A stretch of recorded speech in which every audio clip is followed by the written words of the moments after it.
वैद्य की पाठशाला में आप सबका हार्दिक अभिनंदन है, स्वागत है। आज का पहला प्रश्न,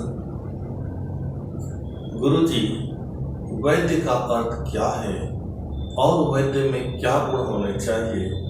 आपका दार्शनिक दृष्टिकोण बताइए। अविनाश। प्रिय अविनाश जी, वैद्य का अर्थ है विद्या से युक्त, विद्वता से युक्त।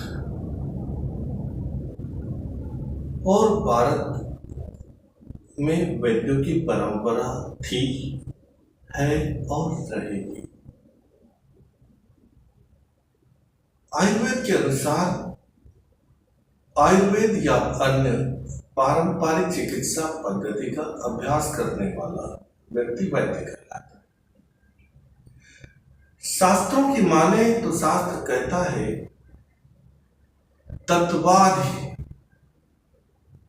गत शास्त्रार्थो दृष्ट कर्मा स्वयं कृति लघु हस्त शुचि शूर सज्जनों उपस्कर भेद शब्द प्रत्यु उत्पन्न मतिर्दि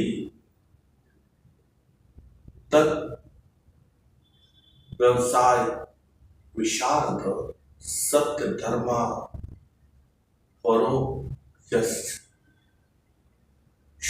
विषक पाद उच्चते।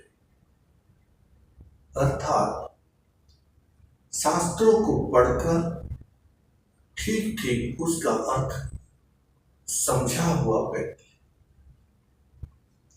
छेदन स्नेहन कर्मों को देखा हुआ, अभ्यास किया हुआ व्यक्ति, विषाद रहित, रजोगुण रहित, तमोगुण रहित व्यक्ति,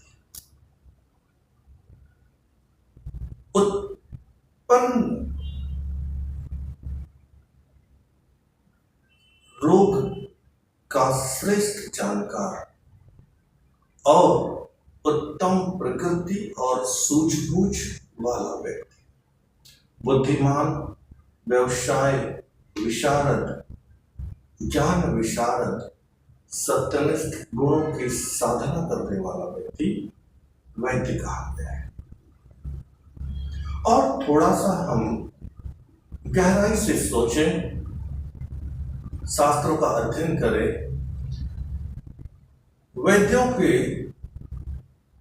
मनोविज्ञान का थोड़ा अध्ययन करें तो मालूम होगा कि ऐसा व्यक्ति जो प्रकृति के नियम के अनुसार, काल के अनुसार आहार विहार, आचरण और निर्णय लेने की साधना करता है, अभ्यास करता है। दूसरी बात,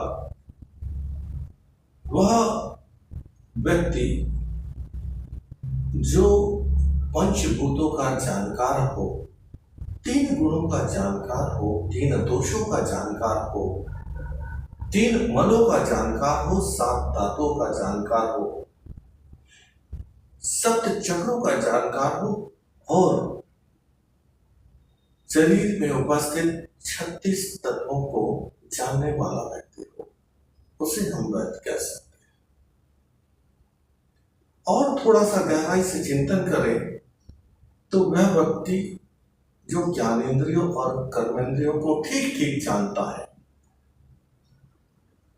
जो मन के तीन प्रकार अर्थात चेतन मन, अवचेतन मन और अर्धचेतन मन के गुणों और अवगुणों को ठीक ठीक जानता हो, वह व्यक्ति जो शरीर की इड़ा नाड़ी, पिंगला नाड़ी, सुषुम्ना नाड़ी के अतिरिक्त 3,72,000 नाड़ियों का जानकार हो, और यूं कहे तो कलाई में उपस्थित वात, पित्त और कफ की नाड़ियों और उनके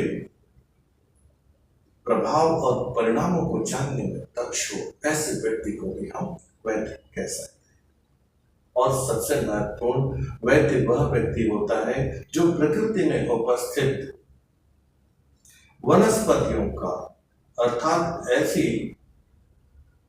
पेड़ पौधों झाड़ियों का जानकार हो जिनमें औषधीय गुण पाए जाते हैं,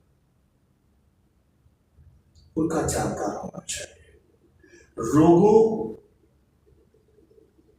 का जानकार होना चाहिए, रोग के कारण का जानकार होना चाहिए, कर्मों के रहस्यों को जानने वाला होना चाहिए, आदमी की प्रकृति प्रवृत्ति के रहस्य को जानने वाला होना चाहिए। और सबसे महत्वपूर्ण, वैद्य अर्थात वह व्यक्ति जो आपकी कलाई पर उपस्थित नाड़ियों को स्पर्श करने के पश्चात, आपसे प्रश्न उत्तर करने के पश्चात, आपके ज्ञान इंद्रियों और कर्म इंद्रियों के अध्ययन के बाद, आपसे चर्चा करने के बाद रोग, उसका कारण और उसके निवारण और उसके पथ्य अपथ्य का मार्गदर्शन करे, वह व्यक्ति वैद्य कहलाने योग्य है। तो वैद्य कौन है? वैद्य अर्थात विद्या से युक्त व्यक्ति। और वैद्य के गुणों के विषय में थोड़ी सी हमने यहाँ चर्चा की। यह चर्चा जानकारी मात्र थी, यह सामान्य चर्चा है। यदि किसी को समझ में आए तो समझे, सम्मान है। जिसे न समझ में आए वह क्षमा करे। आज के लिए बस इतना।